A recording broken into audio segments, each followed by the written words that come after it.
All right, so we're starting something new here. We're going into a little bit of a deeper dive with the sermon after each sermon every week. And we decided to start it off on the first week of Advent this year in 2021. And I'll throw out the first question to Amber. Okay.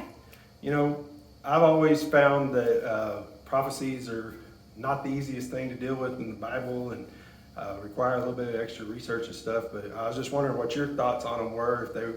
I know everybody has different learning styles, and if maybe they're easy to you, like poetry is to some other people, or how that is. Okay. Well, so we are looking at the Old Testament prophecies that look ahead to the Messiah, the coming of Christ, Jesus, as for our Advent series. And Old Testament prophecies, it can be difficult to read. And I think there's two things that I would just say right off the bat about prophecies.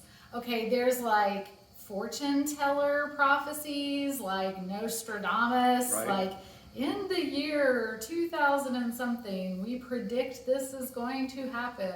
Right. Like that's one kind of prophecy. But in the Old Testament, prophets were actually more like social critics. Okay. And yet their message, even though they were kind of pointing out things that were going wrong at the time, ways that the people had forgotten God at the time, it was so true and so timeless that when we read it today, we call it a prophecy. Okay. That helps quite a bit. Right. So the Old Testament prophets were really calling out places of sin, of calling out injustice, trying to call the people of God back to their practices and beliefs in God. And it's just so timeless and true today that's why we want to talk about it. That's awesome. And, you know, I'll fully admit it took me a second to get your joke Sunday about we're taking the nonprofit too far, and then that was so bad, wasn't it? No, actually, I was like, at the end, I was like, okay, I get that. That's actually quite. I had to like not laugh way after the fact, but right, we're not. Yeah, I thought that was pretty good. But you also talked about the shepherd metaphor, and I'll offer a disclaimer before I make my statement. By no means am I a cowboy. I have, however, moved. Where's your hat? Yeah, like you're usually wearing your hat. I left it off because you know, shadows, everything else. I just figured it wouldn't be that great. But you know, I have moved sheep between fields, and I've loaded them for auction. As a child, I was actually in a rodeo where the competition was to chase down a sheep and then dress it. 10 out of 10, do not recommend that.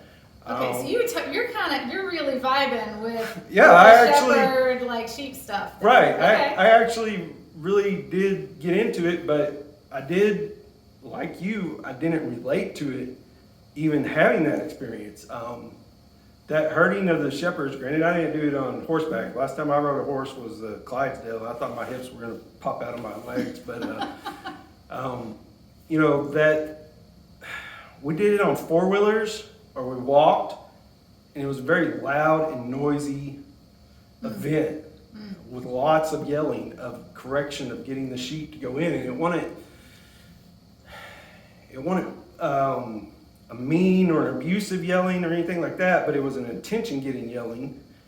And, you know, I think of all the pictures we see of shepherds and, you know, the starry night and the calm and the tranquility, and I'm like, after thinking about you talking through the metaphor, I'm like, that's not my experience with that. But I kind of think that there's still a place for the metaphor to work, even with my loudness and everything, between the prophets and Christ, that, yeah, there is a lot of noise, but it's for correction for your own good to get where you need to go. And I was wondering, you know, maybe I missed the boat on that, or maybe the Israelites, they understood shepherding to be more what I understood it, with the noise and the correction. But I just wondered if maybe that helped you out with your Yeah. metaphor anymore or not. No, I like that. I think it's great. I mean, I said a full disclaimer that I have not had personal experience with herding sheep, or not even, I mean, close. So that's great. I think that the beauty of the image, the analogy of God as the shepherd, the good shepherd, is that he knows his flock. He knows the needs of each individual sheep. Right. And that in the Gospel of John, it says that the sheep know his voice, the shepherd's voice. And, I remember when my boys were little, I would vocalize everything. I'd be like, book, chair, like we vocalize everything. They get to know our voice, they get to know the words. And so, yes, sometimes I think God might try to get our attention and, do a divine shout Right. to us. But other times it is that still small voice of maybe comfort or nurture.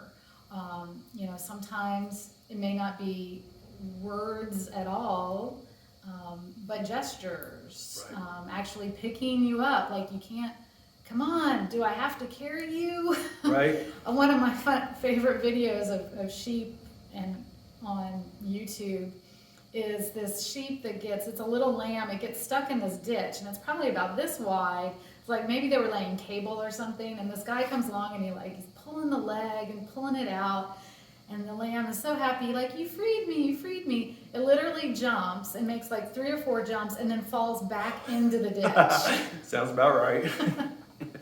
So sometimes it's a gesture, it's something that our circumstances align, that God, just had to be God, aligning those circumstances. And so I think there's ways that we can recognize the shepherd at work around us.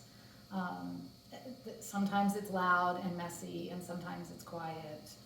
And it's learning his voice, it's learning his ways, and recognizing the shepherd's ways. So whether you know it or not, I'm taking copious notes while you're giving your sermon so that I can actually talk to you about something. But you had a snippet in there about God being with us. And I think the shepherding metaphor works no matter whether it's loud, a gesture, or the quiet calm, because in all those situations, God is with us. And that's how I finally, even though like my initial reaction was kind of have some pushback on it, just like you, and mine out of experience with it, and yours out of lack of experience with it. But after I thought about that, I was like, even shepherds in open fields without land in fenced off areas, the shepherd was with them, but that didn't mean that everything around them went away. So it makes sense, kind of, Christ is with us no matter what. Our dangers may still be there, but Christ is with us. And to me, that is the biggest shepherding moment forever. But that's always my weird spin on it, is that just the presence is enough sometimes. Mm-hmm. So, but that's all I wanted to dive in with you on your sermon. And, now I'm not just all boots and hat and no cattle or whatever. I have actually...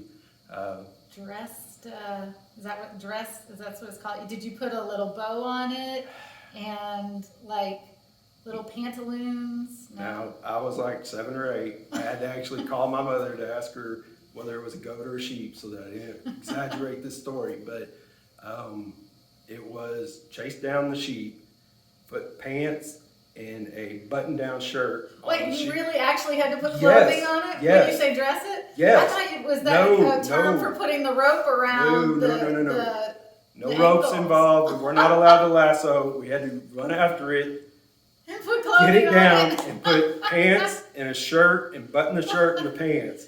And it was a blast. I thought that was a euphemism. No. That was for real. So we just wanted to thank y'all for being with us as we went into the sermon a little bit deeper, and hope to have quite a few more of these. And thank you, Amber. I really appreciate it. Thanks, Jody. All right, bye.